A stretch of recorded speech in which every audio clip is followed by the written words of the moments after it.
আসসালামু আলাইকুম সকলকে। হালকেনস্টাইন ইনফিনিটি স্কুলের নতুন একটা ভিডিওতে সকলকে সুস্বাগতম। আচ্ছা, তুমি কি কখনো রিয়ালাইজ করছো যে টপার আর তোমার মাঝে ছোট, ছোট কি ডিফারেন্স আছে? যার কারণে তুমি টপারের কাছাকাছিও পৌঁছাইতে পারো না।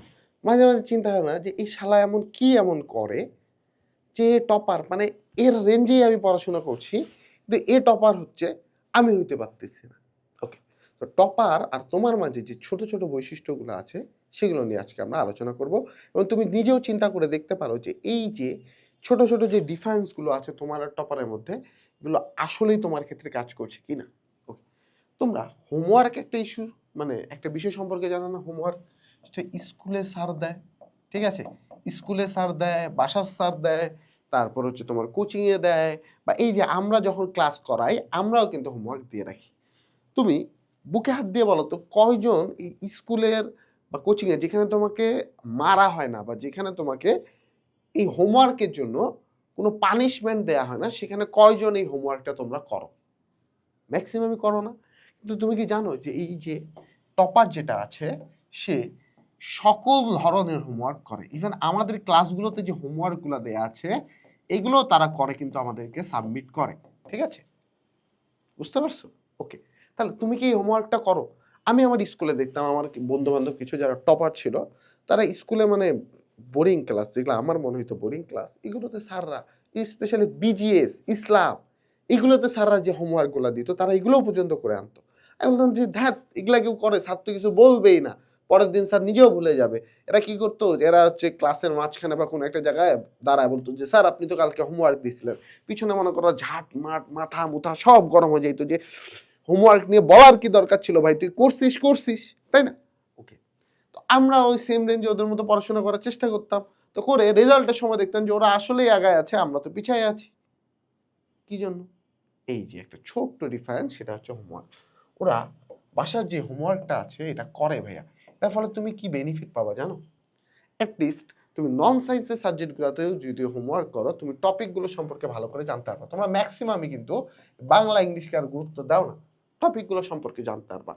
টপিকের ভিতরে খুঁটিনাটি কি, কি আছে এগুলো সম্পর্কেও জানতে পারবা। খুঁটিনাটি যা আছে এগুলো সম্পর্কেও জানতে পারবা। আর কি জানতে পারবা জানো? এই যে টিচাররা, টিচাররা তোমাদের প্রতি একটা আলাদা নজর দিবে, ঠিক আছে? যেখানে তোমাদের প্রতি অর্থাৎ তোমরা যারা হোমওয়ার্ক ঠিকভাবে করে স্যারকে দেখায়, মানে তারা টিচাররা তাদের প্রতি খুশি থাকে এবং ওরা মোটামুটি লিখলেও স্যার একটা ভালো নাম্বার কিন্তু তাদেরকে দিয়ে দেয় ভাই, দিয়ে দেয়। এটা কিন্তু একটা বেশ হেল্পফুল জিনিস, ঠিক আছে? এটা দিয়েই কিন্তু তারা অনেক ভালো আগায় যাইতে পারে। ওকে। ইভেন এমন না যে ওরা খারাপ লিখে ভাইয়া, ঠিক আছে? ওরা কখনোই খারাপ লিখে না। ওরা ওই পড়াশোনা করতেছে, পড়াশোনার উপরে আছে। ওরা অবশ্যই তোমার চেয়ে ভালো লিখে আসতেছে। জাস্ট এই একটা কাজে তোমার থেকে ওরা ডিফারেন্টলি করতেছে। তাই না? ওরাও তো পড়তেছে, তুমিও তো পড়তেছো। তাহলে তুমি কেন ওদের রেঞ্জে যাইতে পারতেছো না? দ্বিতীয়ত যে জিনিসটা আছে সেটা তোমরা অনেকেই এই ভিডিও দেখে বিভিন্ন ভিডিও দেখে মোটিভেট হয়ে যাও যে ওকে আমরা টিচারকে কোশ্চেন করব। কিন্তু এই কোশ্চেন করতে গিয়ে এমন একটা কোশ্চেন করো ভাইয়া মানে লিটারালি হেগে দাও। লিটারালি হেগে দাও। কোশ্চেন করতে গিয়ে হেগে দাও। সো টপাররা জানে যে কোথায় এবং কোন কোশ্চেনটা করতে হবে। কোন কোশ্চেনটা করতে হবে। ঠিক আছে? কোথায় এবং কোন কোশ্চেনটা করতে হবে। এই জিনিসটা তারা জানে কারণ তারা ওই জিনিসটা নিয়ে পড়াশোনা করে। ওই জিনিসটা নিয়ে ঘাটাঘাটি করে। এমন না যে ও ওই স্কুলে এসে বা ইয়াতে আসে টিচারের অপেক্ষায় আছে। বর্তমানে তো অ্যাডভান্স যুগ হয়ে গেছে। ও একটা যেকোনো টপিক নিয়ে সমস্যায় ভুগছে, সে YouTube এ সার্চ দিয়ে দিতে পারে। সে Google এ সার্চ দিতে পারে। সে AI কে জিজ্ঞেস করতে পারে। অনেক কিছু করতে পারে। ঠিক আছে? বাট তুমি কি করো? যে ওকে আমি স্কুলে গিয়ে কালকে এই একটা কোশ্চেন করব, সবাই আমার উপর হাসবে। উফ! খুব মজা।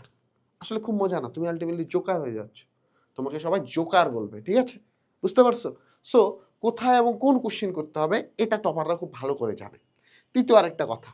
তোমাদের মধ্যে অনেকে এমন আছো সমস্যা, তোমার একটা লিটারালি লেজিট সমস্যা আছে। টপিক নিয়ে তোমার একটা লেজিট সমস্যা আছে। কিন্তু তুমি আছো চুপ। তুমি আছো চুপ। জিজ্ঞেস করতেছো না। টপাররা কিন্তু এমন না ভাইয়া। টপাররা এমন না। টপাররা চিন্তা করে যে ওদের যেকোনো সমস্যা ওরা solution at any how solution বের করবে। সেটা যদি ইউটিউব হয়, ইউটিউব দেখে, সেটা যদি গুগল হয়, গুগল দেখে, এআই এর হেল্প নিলে, এআই এর হেল্প নিয়ে। এই সব কিছুতেও তারা যদি না পারে তখন তারা টিচারদের কাছে রিচ করতে চায়। যে থাক টিচারকে জিজ্ঞেস করি, টিচারকে জিজ্ঞেস করব। তারা কিন্তু এমন না যে কোনো টপিকে তারা সমস্যা আছে এই সমস্যাটা তারা ইগনোর করে চলে গেছে। তারা সমস্যা ইগনোর করে না, তারা সমস্যার অবশ্যই সলিউশন বের করেই। তারা অবশ্যই সমস্যার সলিউশন বের করেই এবং সেটা যার কাছে যায় হোক, অর্থাৎ টিচারের কাছে, বাসার টিচারের কাছে, স্কুলের টিচারের কাছে, অনলাইনের টিচারের কাছে অথবা অফলাইনে কোচিং সেন্টারে যেই টিচারের কাছেই তারা পড়ে সেই টিচারকে গিয়ে জিজ্ঞেস করে। ঠিক আছে? আচ্ছা, আরেকটা জিনিস আছে, তারা তারা অযথা সময় নষ্ট করে না।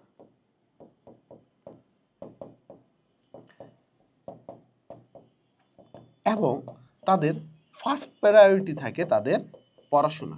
ফার্স্ট প্রায়োরিটি থাকে তাদের পড়াশোনা।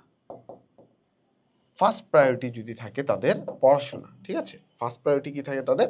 পড়াশোনা। ধরো বিকালে খেলবা, সে 2-3 ঘন্টা ধরে খেলতেছে না, সেও খেলে, এমন না যে সে খেলাধুলা করে না, সেও খেলাধুলা করে। 1 ঘন্টা খেলে, তার যে পড়াটা আছে সেই পড়াটা ডেইলি কভার করে। ঠিক আছে? পড়াটা ডেইলি কভার করে, সে পড়া জমায় না, কিন্তু সে কিন্তু পড়া জমায় না। এটা পড়া জমায় না। তুমিও সেম পড়াটাই পড়বা কিন্তু, ঠিক আছে? কিন্তু তুমি পড়বা পরীক্ষার আগে লাস্ট মোমেন্টে গিয়ে খুব হিজিবিজি ভাবে পড়বা, মাথার মধ্যে সব ঢুকানোর চেষ্টা করবা, মানে চাইবা যে লাস্ট মোমেন্টে কোনোভাবে পার হয়ে যায়। ঠিক আছে? টপার এটা চিন্তা করে না।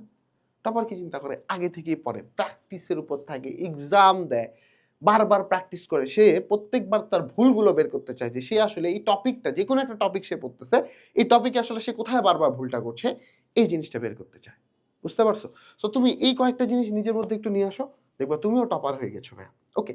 আর তোমার পড়াশোনা রিলেটেড যে কোনো হেল্পের জন্য তো আমাদের এই যে এইচ কোর্স আছে, তোমার স্কুলের সকল কোর্স এখানে আছে। তুমি 6, 7, 8 আছো, তোমার 6, 7, 8 এর জন্য সকল কিছু এখানে আছে। দেখো, এই যে দাঁড়াও, আমরা আসি এখানে।